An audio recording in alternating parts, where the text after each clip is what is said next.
बिस्मिल्लाहिर्रहमानिर्रहीम अस्सलाम वालेकुम। डोनाल्ड ट्रंप के लेटर के जवाब में ईरान ने जो लेटर डोनाल्ड ट्रंप को भेजा है ओमान के जरिए से, जैसे ही डोनाल्ड ट्रंप ने उस लेटर को खोल के देखा, उनके शरीर के तमाम छेदों से धुआं निकल पड़ा, क्योंकि ईरान ने उस लेटर में साफ लिखा है कि हम तुमसे डायरेक्ट बातचीत तो करेंगे नहीं, और न्यूक्लियर डील होगी या नहीं ये तुम्हारे ही व्यवहार के ऊपर है। यानी अगर ईरान को डराने धमकाने की कोशिश करोगे, ज़बरदस्ती गुंडागर्दी करके ईरान से कहोगे कि तुम न्यूक्लियर भी मत बनाओ और हमारे हमले भी झेलो, हमारे सैंक्शंस भी झेलो और हमारी सुपीरियोरिटी को तस्लीम भी करो, तो ये सब तो चलने वाला अब है नहीं, ये ड्रामे बंद करने पड़ेंगे। जिसके बाद बौखलाए हुए डोनाल्ड ट्रंप ने ईरान को ये क्लियर धमकी देते हुए कहा है कि ईरान ने अगर हमसे डील नहीं की तो उसके ऊपर इतने बॉम्ब्स गिराए जाएंगे जो ना तो उसने कभी सोचा होगा और ना ही अपनी हिस्ट्री में किसी और देश के ऊपर गिरते हुए देखा होगा। अभी तक ईरान को इन्होंने जितनी भी धमकी दी थी वो या तो कुछ इस तरीके की थी कि हम दूसरा रास्ता अपनाएंगे, खुलकर नहीं बोला था कि हमला करेंगे, या ये बोला था कि बहुत बहुत बुरी चीज़ें होने वाली हैं ईरान के साथ, लेकिन अब इन्होंने क्लियरली अपनी मंशा साबित कर दी कि हम बॉम्ब गिराएंगे।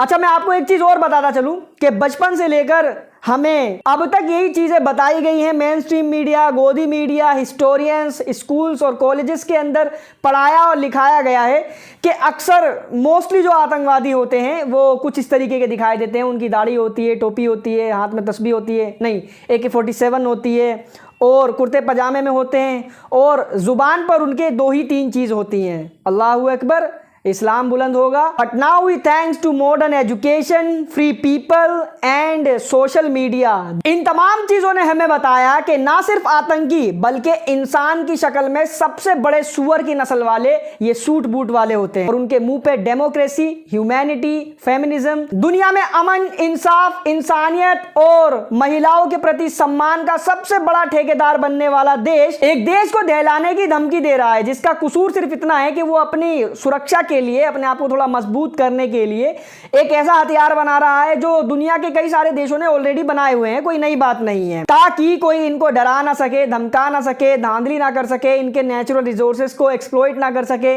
इनके देश पर कब्जा करके इनके लोगों को मारकर उन्हीं के घरों पर अपनी हवेलियां ना बना सके, जैसा फलस्तीन के साथ हुआ है। तो इसमें तो कोई गलत बात भी नहीं है, हर कोई अपनी सुरक्षा के लिए ताकतवर बनना चाहता है, हर कोई अपने आप को सिक्योर करना चाहता है। बहरहाल ईरान के प्रेसिडेंट मसूद पेजेश्कियान ने अपने स्टेटमेंट को रिपीट करते हुए ये कहा है कि हम अमेरिका से डायरेक्ट कोई बातचीत नहीं करेंगे।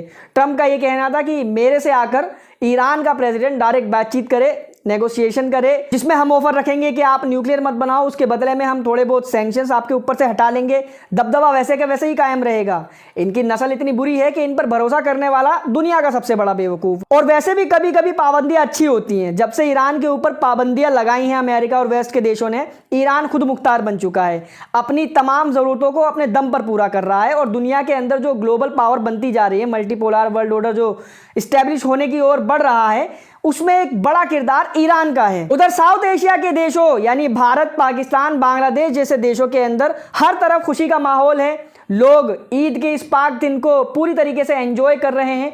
इसी बीच मैं आप तमाम हजरात की तवज्जो दिलाना चाहूँगा गाज़ा और फ़लस्तीन की तरफ, जहाँ एक दिन पहले ईद मनाई गई थी। जब हम चांद रात मना रहे थे तो वहाँ ईद मनाई गई थी, लेकिन उनकी ईद ऐसी ईद नहीं थी जैसी ईद भारत और पाकिस्तान के अंदर हम और आप मना रहे हैं।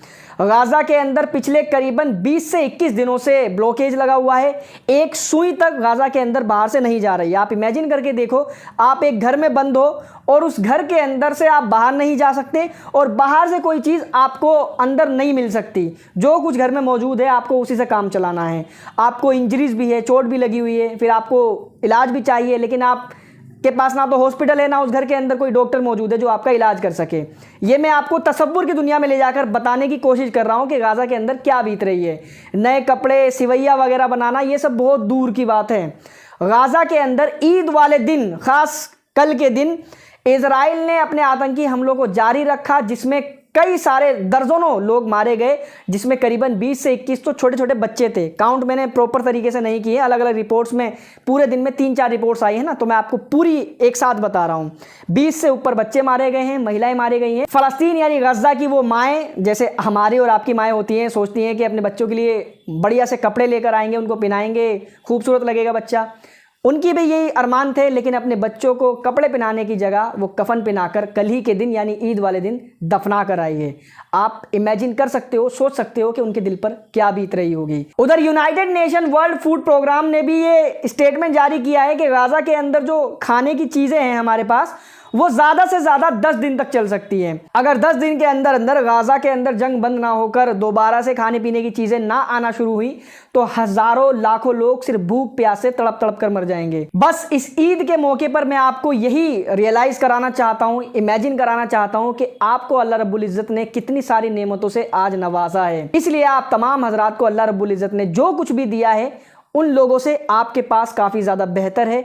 आप उस पर अल्लाह का शुक्र अदा करें, सब्र करें और फ़लस्तीनियों के लिए दुआ करते रहें और जंगली जानवरों पर लानतें भेजते रहें। कुछ मुनाफिकीन जो कमेंट कर कर ये कहते हैं कि तो भड़काऊ वीडियो बनाता है, अगर फ़लस्तीन के लोगों के इन हालातों को देखकर या जालिम के जुल्म को देखकर तुम्हारा खून नहीं खोलता तो सबसे पहले तो तुम्हें अपने ईमान का जायज़ा लेना चाहिए, फिर उसके बाद तुम्हें अपने इंसान होने का जायज़ा लेना चाहिए। भाई इंसानियत तो यही है ना कि तुमने अगर हाथों में चूड़ियाँ पहनी हुई हैं, तुम्हारे अंदर गर्मी सिर्फ तब निकल कर सामने आती है जब तुम्हारे सामने वाला कमज़ोर होता है, ओपोनेंट, वो बात अलग है। लेकिन अगर ताकतवर भी है और दूर बैठा हुआ है तो अपनी ज़ुबान का इस्तेमाल कर कर उसके गलत काम को गलत तो कह ही सकते हो। अगर तुम इंसान हो, तुम्हारे अंदर इंसानियत जिंदा है। भाई देखो, मेरा तो ये काम है और मुझे ये काम करने में बहुत ज़्यादा मज़ा भी आता है। अल्लाह का शुक्र है, पूरी दुनिया भर की नॉलेज भी मुझे मिलती है। आप लोगों को भी मैं नॉलेज बांटता हूँ, जो मुझे नहीं होती वो मैं गूगल से सीखता हूँ या अपने किसी सीनियर से पूछता हूँ।